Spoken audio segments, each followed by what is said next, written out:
A partir de agora, programa Campanha Mundial do Evangelho no Lar. Maria Compre.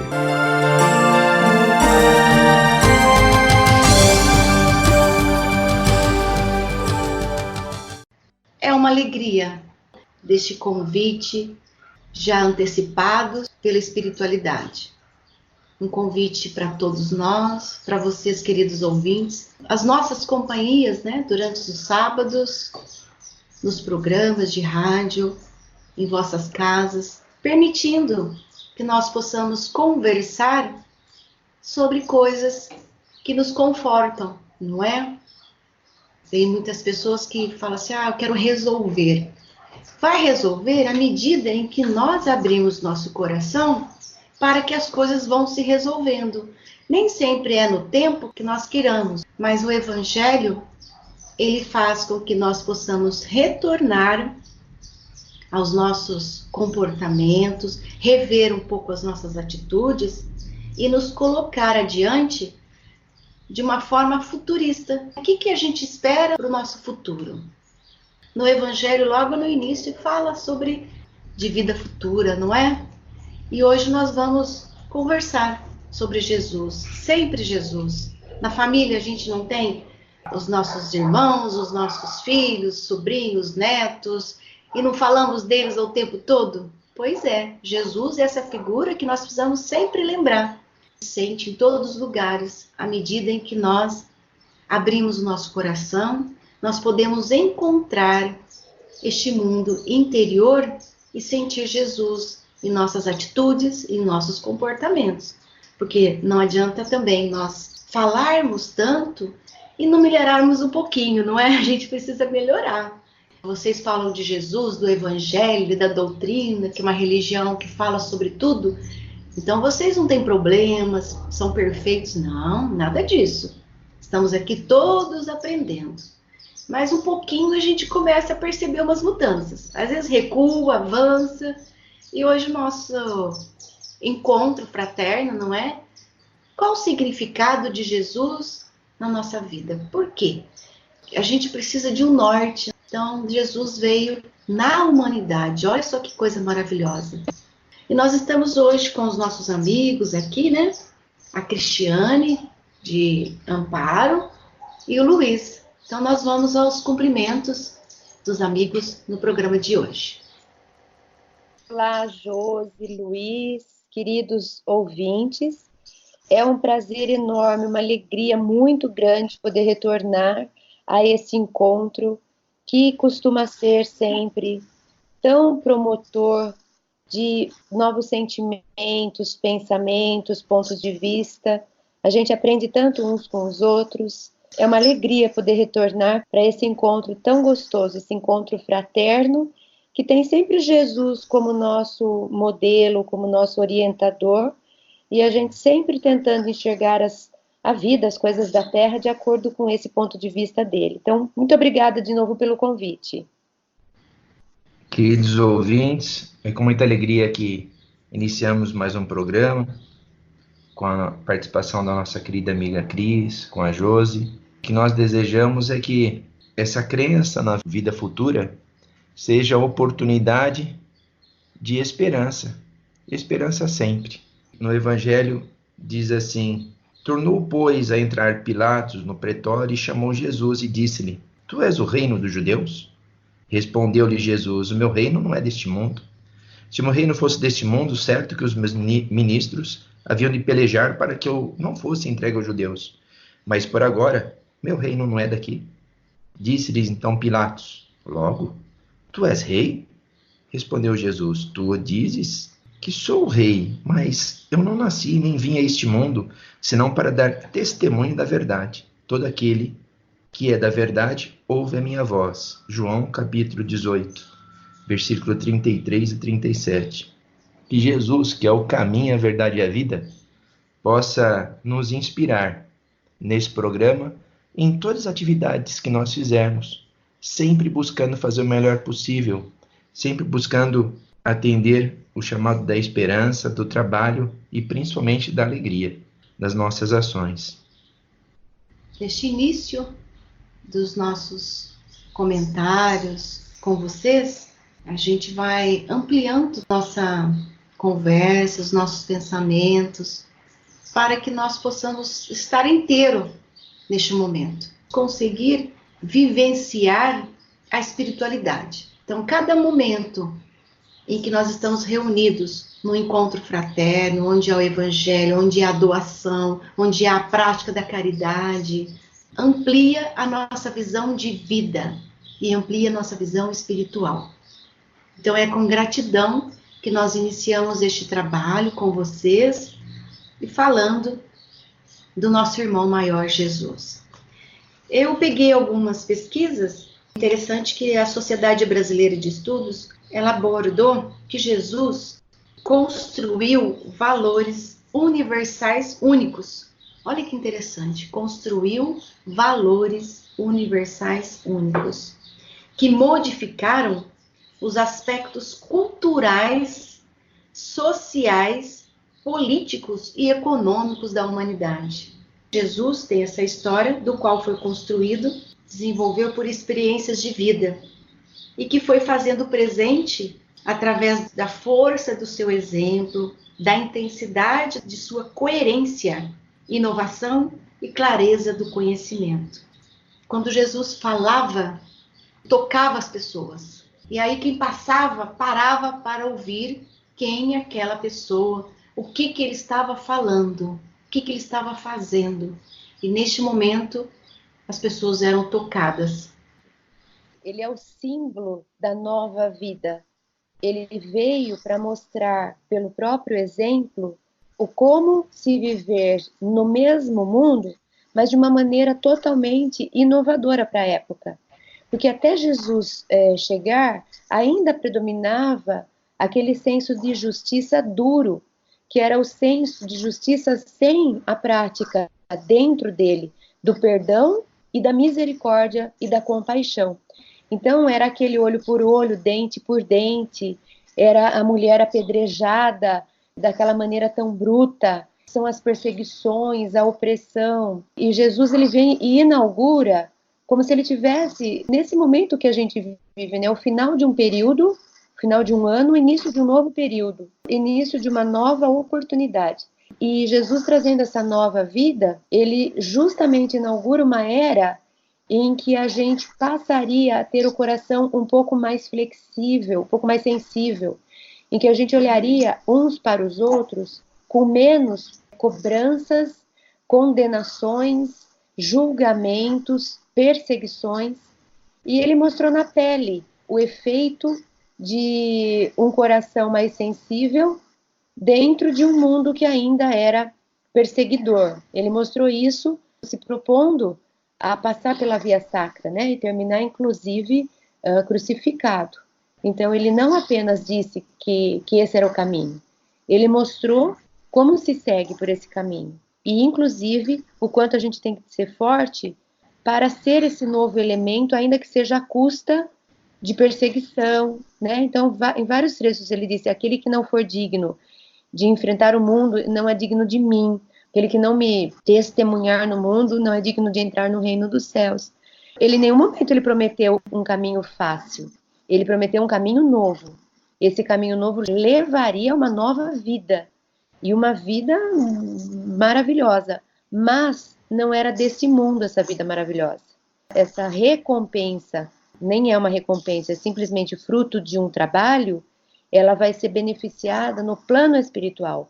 Eu me tornaria um espírito melhor, uma alma melhor, um ser humano melhor. Não necessariamente mais bem visto pelo mundo, com mais glórias no mundo, com mais facilidades do mundo, com mais poder no mundo.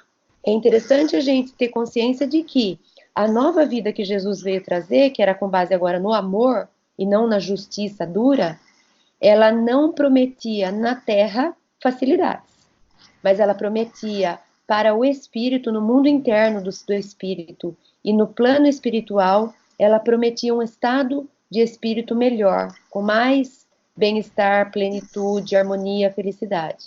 Então é interessante a gente pensar, porque a gente costuma associar a nova vida com facilidades, com confortos.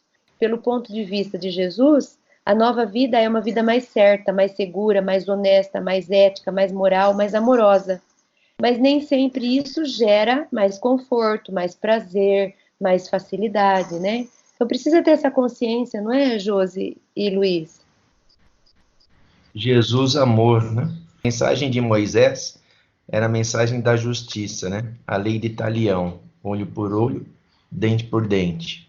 Quando veio Jesus, todos questionavam o que você faz perante as situações, como, por exemplo, da mulher adúltera. E Jesus, com muita tranquilidade e com muito exemplo, escreve na areia e pergunta ao público: quem não tem pecado que atire a primeira pedra.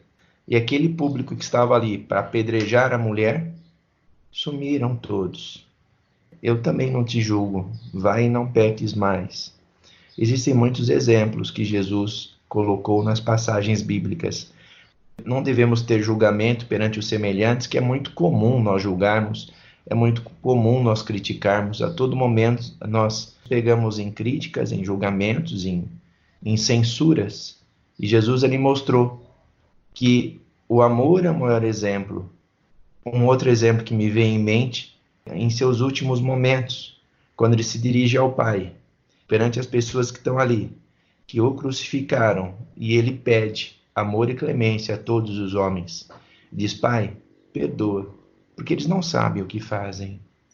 Perante a lei de Moisés, que vinha no olho por olho, dente por dente, aí nós temos a figura excelsa de Jesus, do mestre da Galileia, exemplificando o amor. E se a gente está falando de um novo ano, nós estamos falando de renovação. Não existe maior exemplo de renovação do que o caminho do mestre Jesus, onde mostra a cada dia o que nós devemos seguir, o que nós devemos fazer, principalmente na rotina diária. É interessante que a Gênesis também, no capítulo 15, ela coloca que Jesus, que foi a revolução que seus ensinos produziram no mundo. Jesus, nascido numa condição humilde, no seio de um povo pequenino, ele, em apenas 3 anos, ele prega a sua doutrina.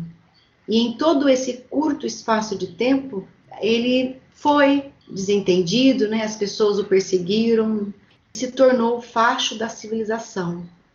O triunfo alcançado pela sua doutrina foi o maior dos seus milagres, né? Dos seus acontecimentos, ao mesmo tempo que prova ser divina a sua missão.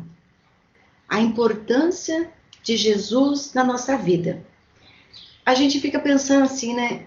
Como seria a humanidade sem uma pessoa como Jesus, né?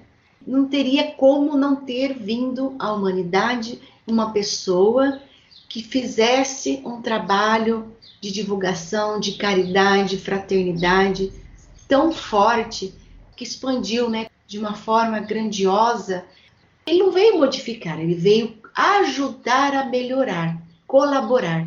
Foi o grande marco também de ser esse milagre, né, como a gente colocou, esse acontecimento entre nós e Deus, né, nós e a espiritualidade.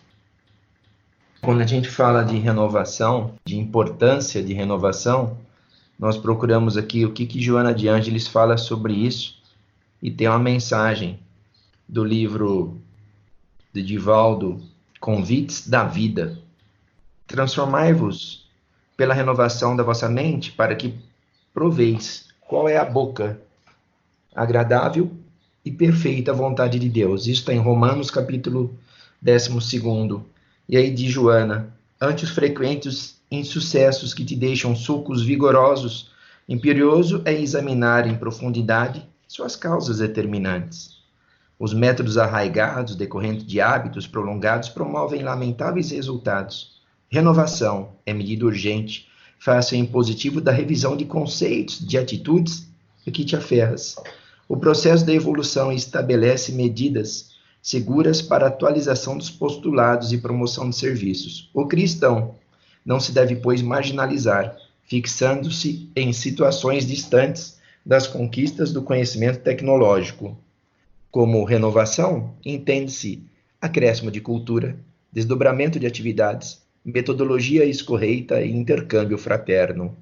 A aparência singela nem sempre reflete simplicidade, tanto quanto aspecto soberbo não traduz obrigatoriamente orgulho vão. As conquistas íntimas são bênçãos que armazenas a favor da própria iluminação.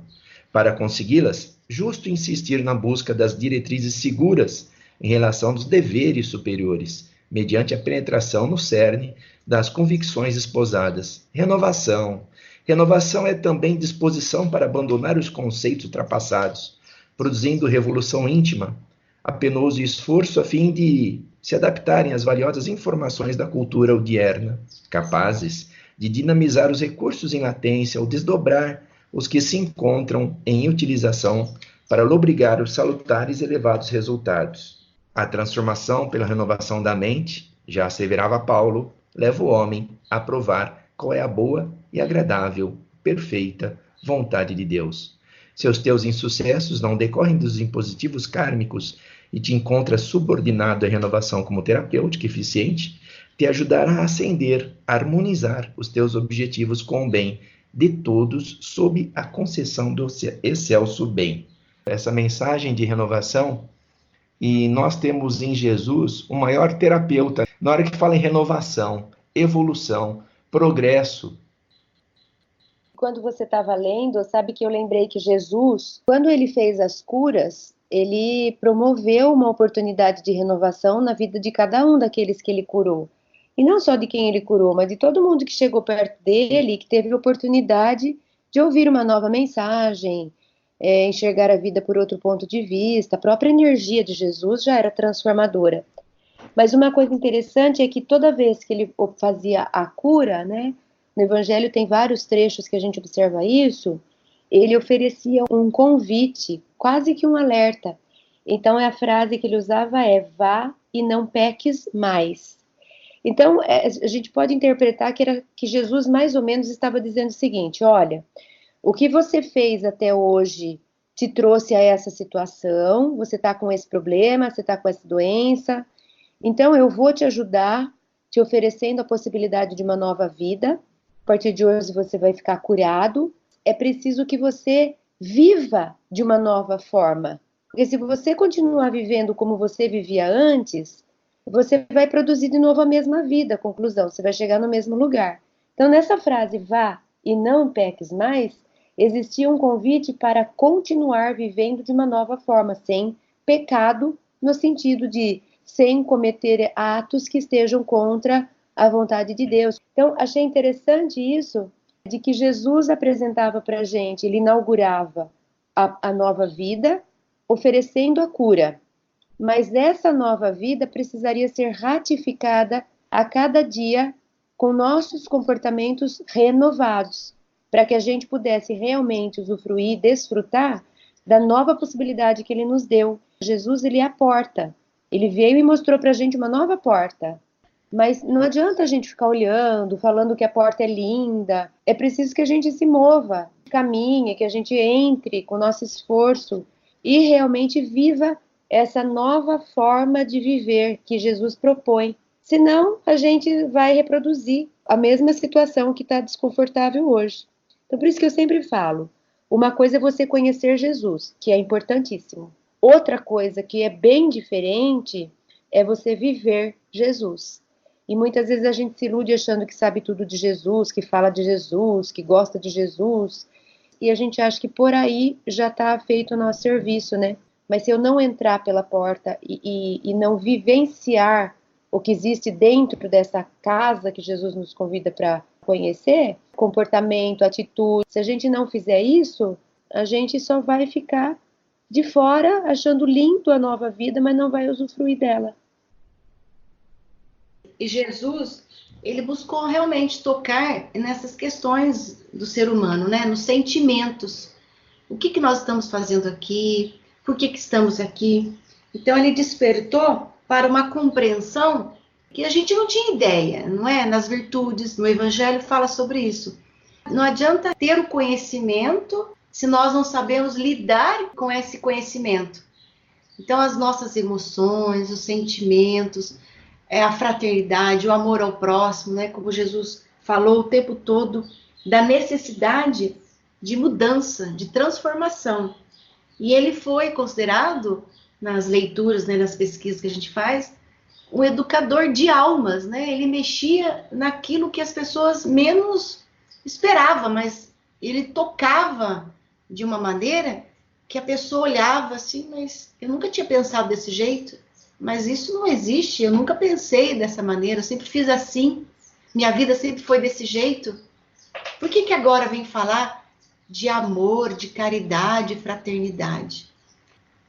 Quando nós olhamos nas empresas hoje em dia, nas estratégias, sempre as pessoas dizem: ações iguais produzem o mesmo resultado. Se você quer um resultado diferente, mude suas ações, mude seu plano. Então, quando nós falamos em vida, quando nós falamos em resultado pessoal, que você não está satisfeito com a sua vida, com o que você tem no momento, com o que você é, se você quer alterar, você precisa mudar as ações então, porque ações iguais produzem o mesmo resultado. Quem primeiro praticou isso foi Jesus, através desses comentários que você fez, Cris, né? Além de primeiro terapeuta, né? Jesus foi, através dessa mensagem de vida, tanto é que todos os seus seguidores cristãos, e me ocorreu agora Francisco de Assis, por que Francisco de Assis é tão aclamado e tão seguido por todo mundo, assim como Jesus? Foram os grandes renovadores, assim como Paulo. Ações diferentes para mudar o comportamento, né? O quanto que a gente precisa realmente, por mais que seja óbvio, no nosso dia a dia a gente não vive como se fosse óbvio.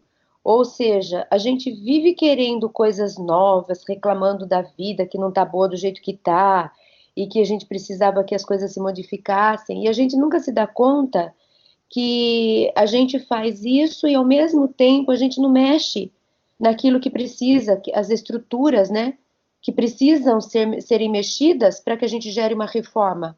É como se a gente entrasse numa casa e falasse assim: a gente precisa reformar, que não está bom.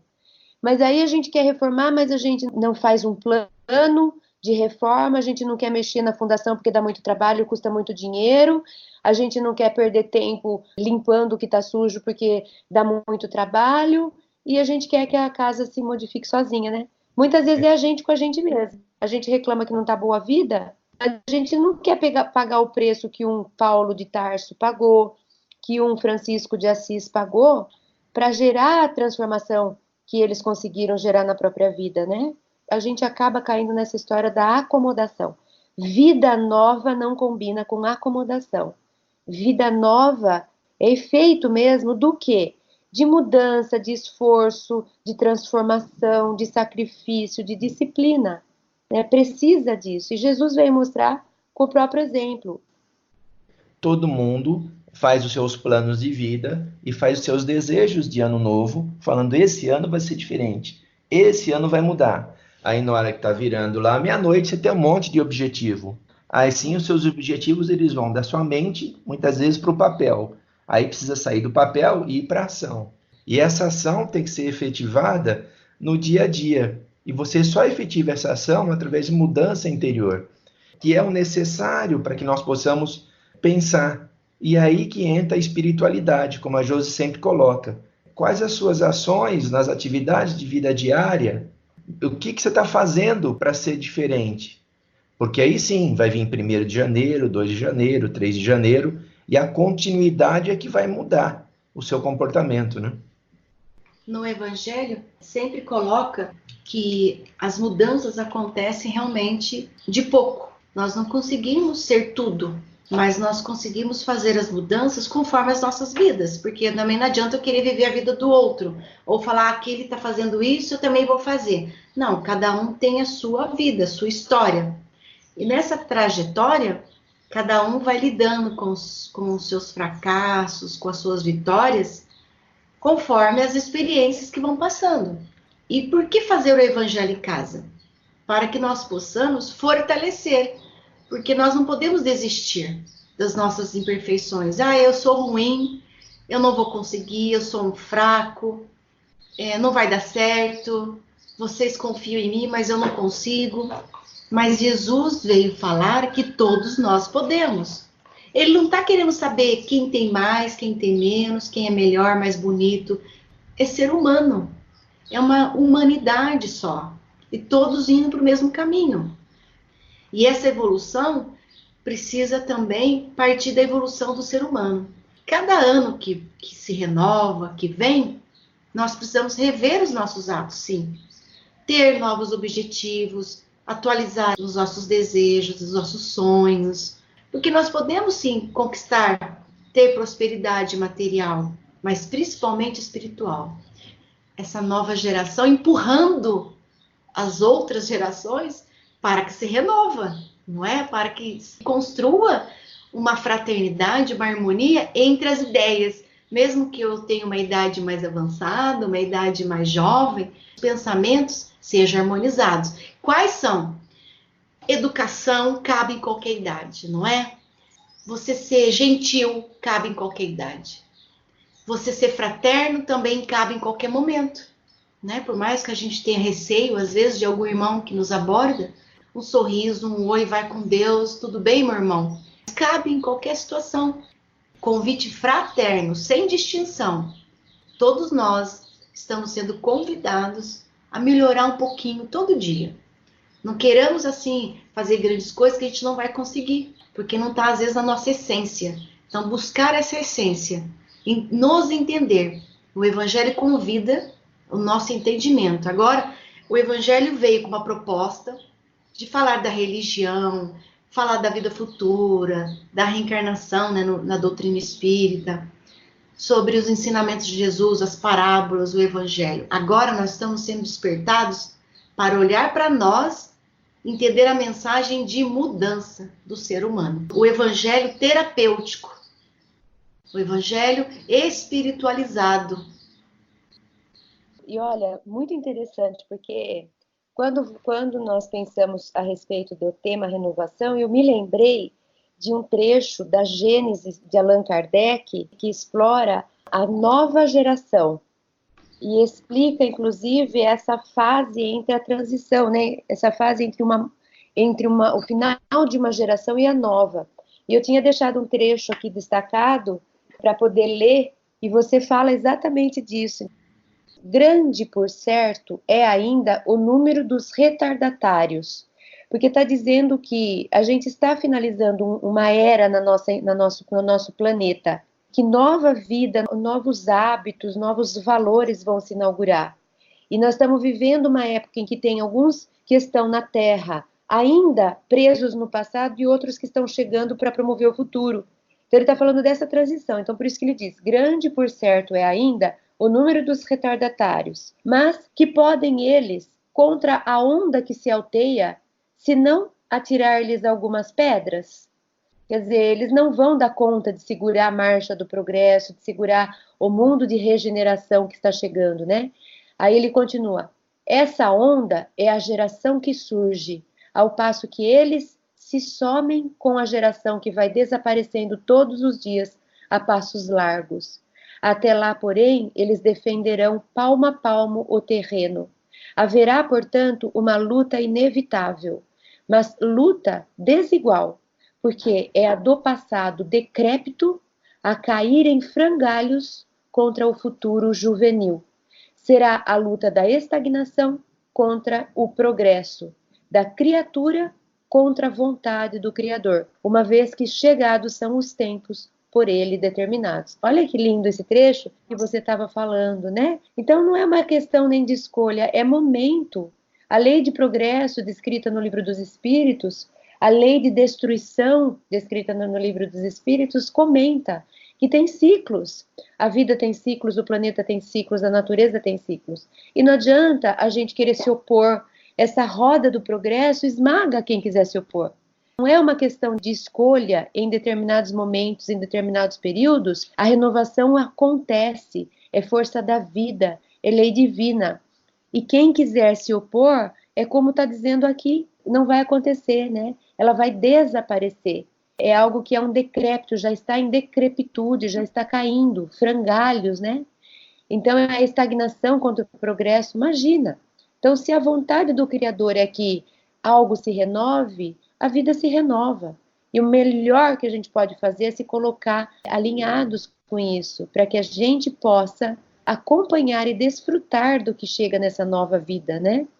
Então, veja, estava escrito já na Gênesis há 160 anos atrás, né?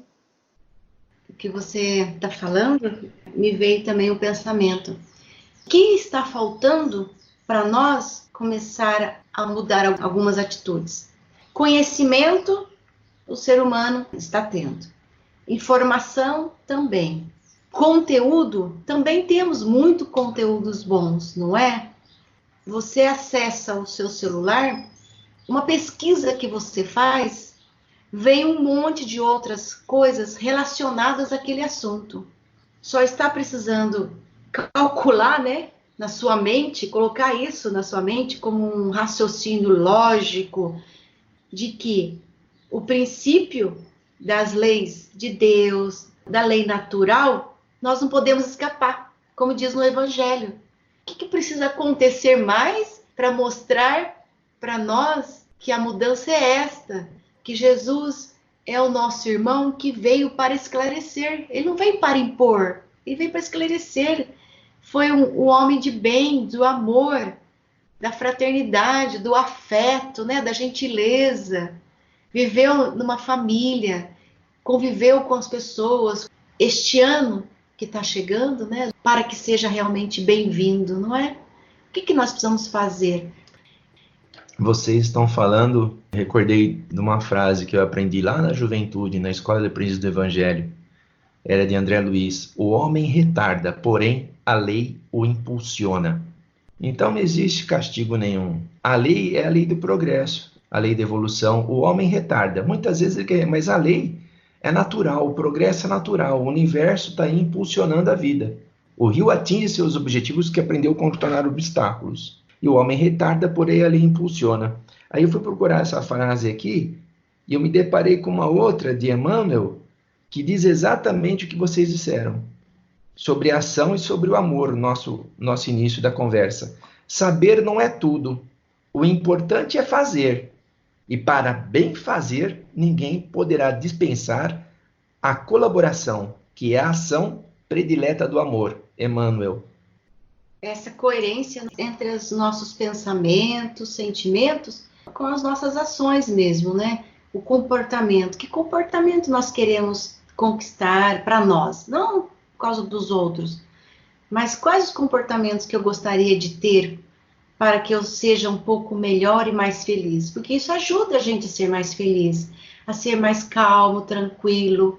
O Evangelho realmente é uma terapia que ensina o ser humano a ser menos ansioso. É aquele momento que você para, você coloca uma musiquinha, lê o Evangelho, você conversa. É como meditar mesmo, e você se renova. Aí até um assunto que você estava querendo resolver e com dificuldade, um problema, você sai do Evangelho, às vezes você não quer nem mais voltar ao assunto, não quer resolver, então o assunto esclarece de uma forma mais leve, não é?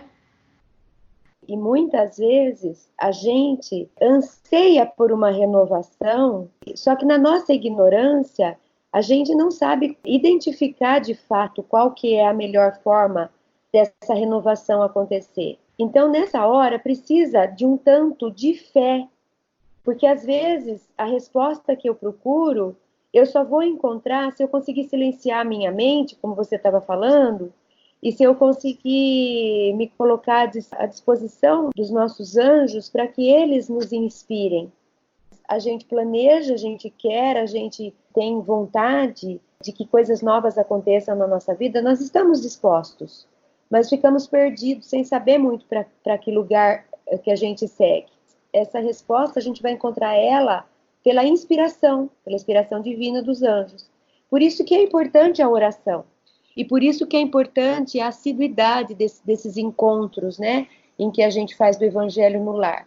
Eu fiquei aqui recapitulando enquanto você estava falando quantas coisas a gente resolveu enquanto família com relação aos filhos, a decisões, quanto aprendizado que a gente teve para mudar a nossa vida, para renovar aquilo que precisava ter sido renovado nos nossos evangelhos. Inclusive meus filhos dizem que eles tiveram muita educação, que eles aprenderam muito, que eles se transformaram muito nas nossas reuniões, nas reuniões de Evangelho no Lar que a gente sempre fez.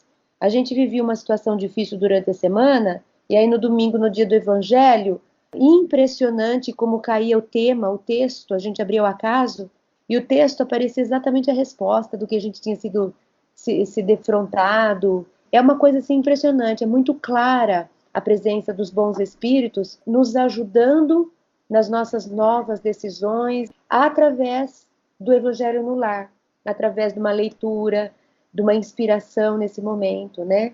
Então é realmente um instrumento de segurança na nossa vida, esse compromisso que a gente estabelece com o Evangelho no Lar.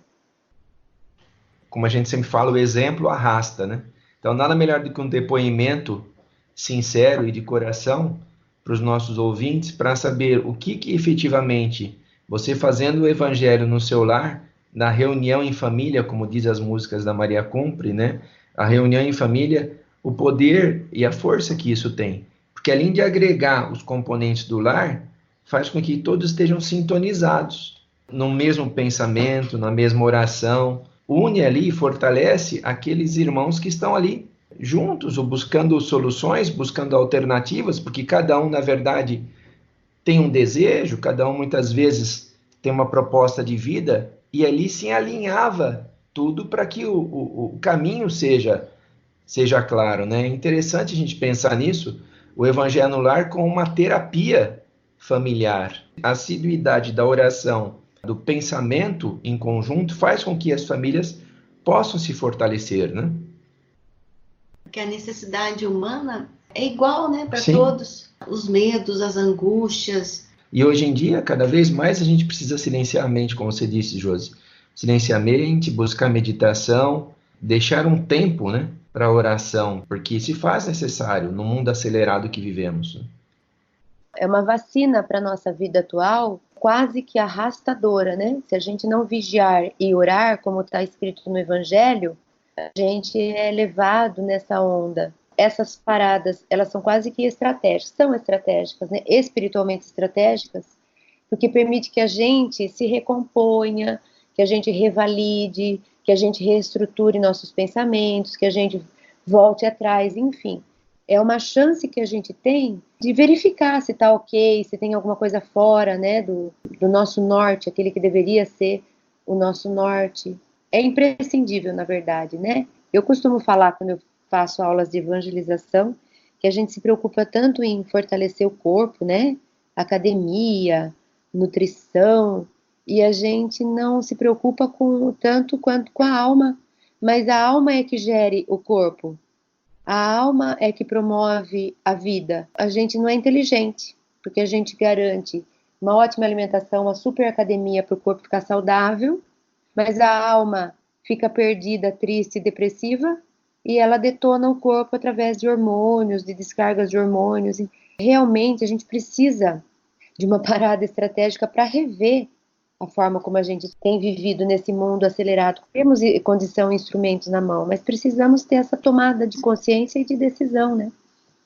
Primeiro os nossos planos, então, na nossa mente, da nossa mente tem que ir para o papel, e do papel tem que ir para a ação, né?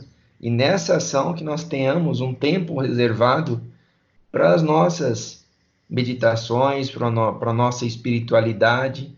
É isso que é essencial, né? Sempre a gente fala para os jovens, tanto no ensino médio quanto para a faculdade, essa condição. A mente é mantida por alguma coisa, diga a religiosidade de cada um, e o que mantém a mente não é o corpo físico. O corpo físico, ele é a resposta do que a gente pensa, é a resposta do que a gente faz. Então, existe alguma força exterior que mantém a nossa mente, né? E isso a gente precisa controlar.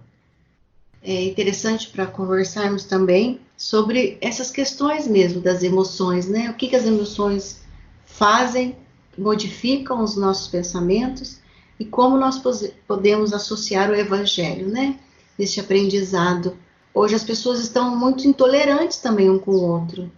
Por que será, né? Então nós precisamos compreender que tudo tem uma ação, né? Na Gênesis, no capítulo 18, todas as ações têm uma finalidade, trabalhando para todos e para si, para o progresso individual e coletivo.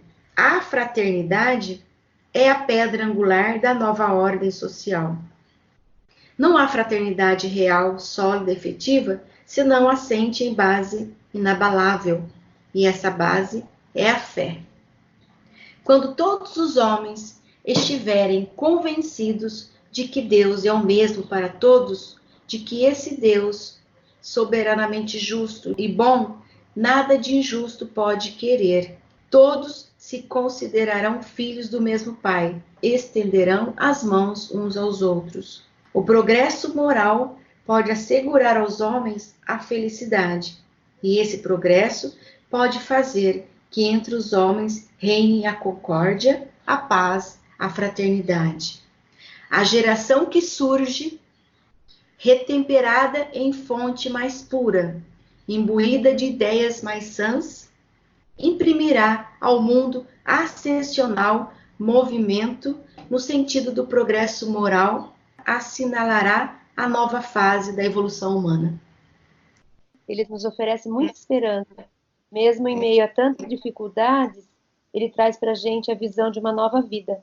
Se a gente perceber, tudo que a gente faz, existe uma ação que vai repercutir no outro.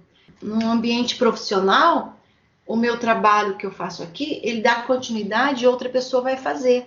Então, o alimento que nós recebemos em casa, alguém foi lá, plantou, cultivou e veio, né, vários outros processos, chegou. Olha como já existe a solidariedade inserida nas ações. Agora precisa colocar realmente no nosso comportamento individual, não é? Na questão moral mesmo. Sobre renovação, eu havia separado um trecho de Emmanuel, que é muito interessante e que ele fala de ação. A mensagem é: paz e renovação, de Emmanuel através do querido Chico Xavier. Se te decides efetivamente imunizar o coração contra as influências do mal, é necessário que te convenças que todo minuto é chamamento de Deus à nossa melhoria e renovação, que toda pessoa tem importância em seu caminho, que o melhor processo de receber auxílio é auxiliar em favor de alguém, que a paciência é o principal ingrediente na solução de qualquer problema, que sem amor não há base firme nas construções espirituais, que o tempo gasto em queixa é furtado ao trabalho, que desprezar a simpatia dos outros em nossa tarefa é o mesmo que pretender semear um campo sem cogitar de lavrá-lo, que não existem pessoas perversas, e sim criaturas doentes, e essas nos requisitam amparo, compaixão, que o ressentimento é sempre foco de enfermidade e de desequilíbrio, que ninguém sabe sem aprender, ninguém aprende sem estudar.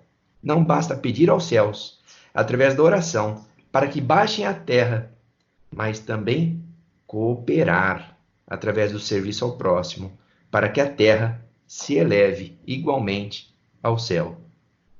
Livro Paz e Renovação. A gente agradece aí essa oportunidade de ter a Cris no nosso programa, que na verdade não é nosso, como a Maria Compre sempre disse. É um programa que por alguma razão nós estamos aqui à frente, fortalecidos pela Josi, está coordenando aí esses irmãos que participam dessa campanha, que agora sim a gente pode dizer que é a campanha mundial do Evangelho no Lar, a importância do Evangelho no Lar, e agradecidos que nesse ano possa ser um ano de esperança, e que a gente possa se basear nessa mensagem de Emmanuel, nos fortalecermos através da ação. Oração significa isso, orar e ter ação. Ação no bem, ação que seja fortalecida sempre pelos amigos maiores, mas sempre também dependendo do nosso impulso inicial. Foi um prazer ouvir vocês, compartilhar com vocês dessas reflexões. A gente sempre termina com o coração melhor, mais gostoso, mais confortado, esses encontros. Então, muito obrigada.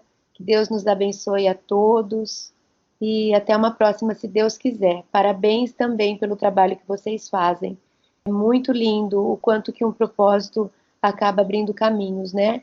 Um dia alguém sonhou com esse Evangelho Mundial e a gente pode dizer que já foi inaugurada essa era. Então, parabéns pela iniciativa, pelo bem que vocês estão promovendo. Um abraço a todos. Gratidão por este encontro, por este momento com vocês, amigos, ouvintes. Como diz aqui, a geração nova na Gênese. Os homens caminharão para o futuro melhor, por prêmio de seus esforços e de sua perseverança. Que nós possamos ser esses homens, né? Esse ser humano, essas pessoas que irão caminhar para o futuro melhor. Porque nós somos bons, nós pensamos no bem. O que falta às vezes é porque deixa um pouquinho de lado, não é?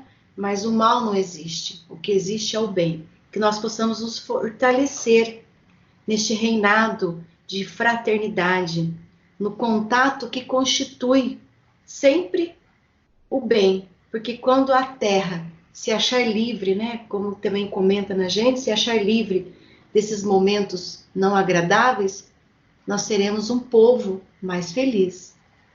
Jesus no lar, Jesus no espiritual, que a gente possa viver esse espírito de luz, que nós possamos ser o orgulho do nosso Pai, de Deus, na confiança que Ele tem das criaturas, que Ele acredita que vai fazer a diferença, que vai fazer o bem sempre. Que nós possamos ter condições nessa existência de encontrar de uma maneira racional, fraterna, para que nós possamos encontrar melhores formas de sermos uma verdade de justiça, de amor, de bondade. Que este ano que está vindo, vamos dar boas-vindas, não é? Que ele seja bem-vindo, com muita força, fé, esperança, nós possamos recebê-lo com muita coragem também de trabalhar, não é? Pelo trabalho, pelo esforço que nós vamos conquistando esse progresso moral, principalmente. O material vem conforme o nosso trabalho, mas o esforço moral é que precisa ter um desprendimento, né, maior, um desapego para que nós possamos progredir no princípio de uma vida futura espiritual. Que é essa aqui mesmo, que a gente já vai construindo. Não é esperar viver em outra vida para que nós possamos encontrar a vida espiritual, mas é este momento agora, viver em plenitude. Que nós possamos ter um ano maravilhoso juntos, com vocês, queridos amigos. A Cris, foi muito bom ter a sua amizade, estar conosco. É sempre um fortalecimento poder contar com as pessoas que também têm um ideal semelhante e que fortalece. Isso nos dá muita coragem de continuar. Que possamos estarmos juntos mais um ano. A todos vocês, queridos ouvintes, amigos, um grande abraço, muita luz e espiritualidade. Poema da gratidão. Senhor Jesus, muito obrigado pelo ar que nos dás, pelo pão que nos deste, pela roupa que nos veste, pela alegria que possuímos, por tudo de que nos nutrimos.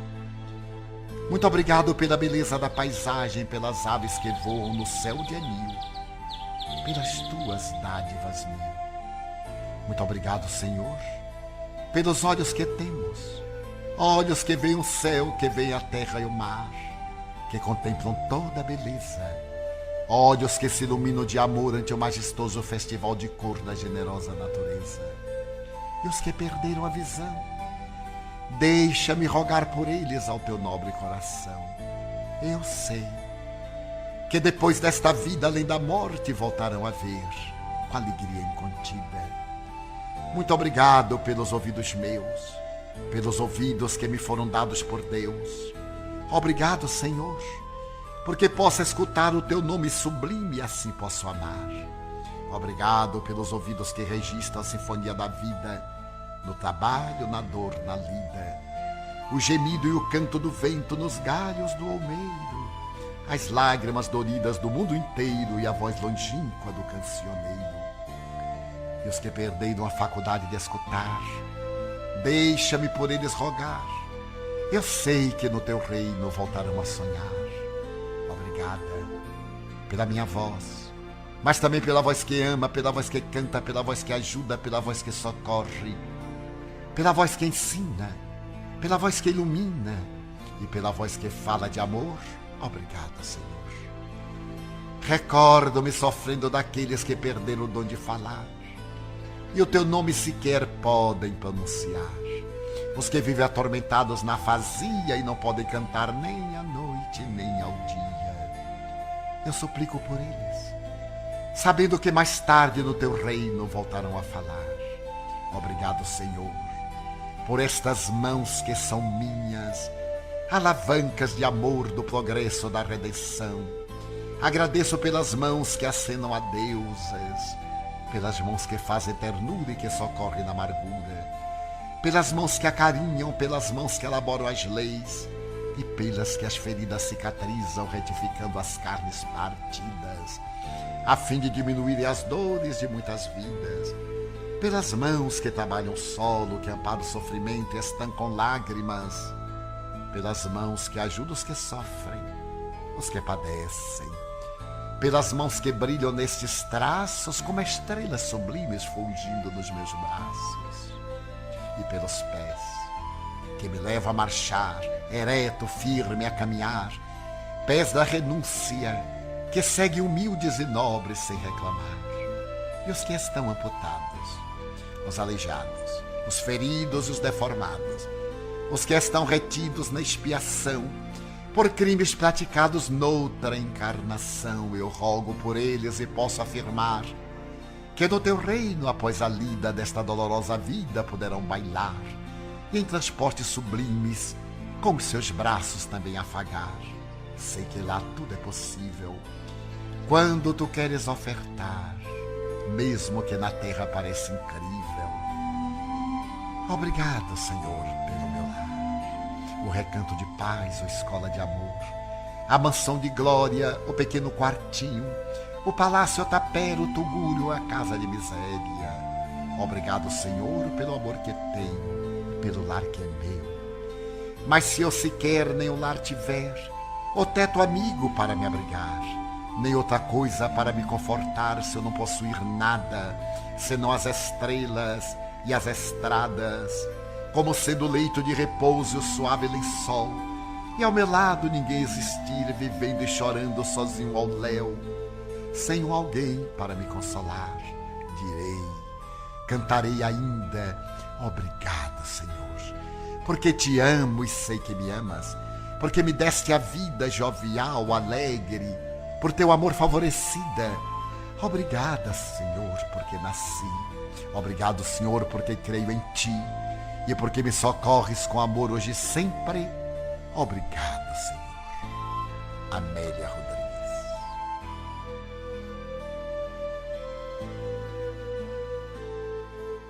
Você ouviu o programa Campanha Mundial do Evangelho no Lar. Maria Compre.